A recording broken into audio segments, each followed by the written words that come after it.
आज आपण या ठिकाणी म्हशी ज्यावेळेस खरेदी केल्या, सुरुवातीला 7 म्हशी खरेदी केल्या. त्याच्यानंतर आपण हरियाणाहूनच एक भैया कामावर आपल्या ठेवलेला आहे.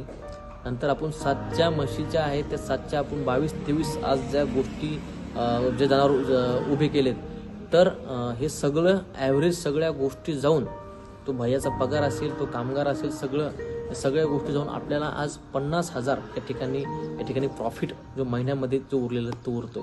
पण त्यामध्ये आता आपण सगळं जर ॲव्हरेज जर गणित केलं तर 50% तुम्हाला या ठिकाणी या धंद्यामध्ये इन्कम तो उरतो.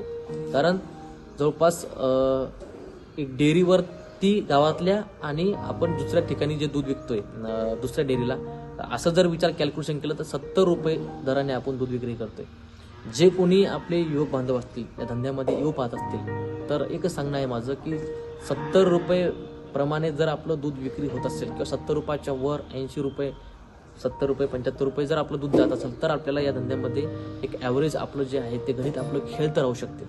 एक 50-55 रुपये तुम्ही जर फॅटच्या हिशोबानं दूध विकण्याचं झालं तर आपल्याला ह्या धंद्यामध्ये ह्या गोष्टी परवडत नाहीत. तर ॲव्हरेजली आपलं 70 रुपये दूध हे या ठिकाणी विकल्या गेलंच पाहिजे.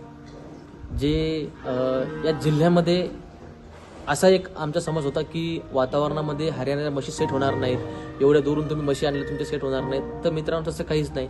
म्हशी आणल्यासुद्धा आणि आपण सक्सेससुद्धा केल्या.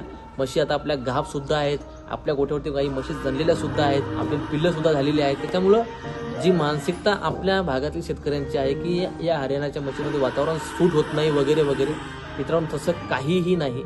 सगळ्या गोष्टी जर तुम्ही प्रॉपर नियोजन जर केलं तर यात तुमच्या गोष्टी सगळ्या सक्सेस आहेत.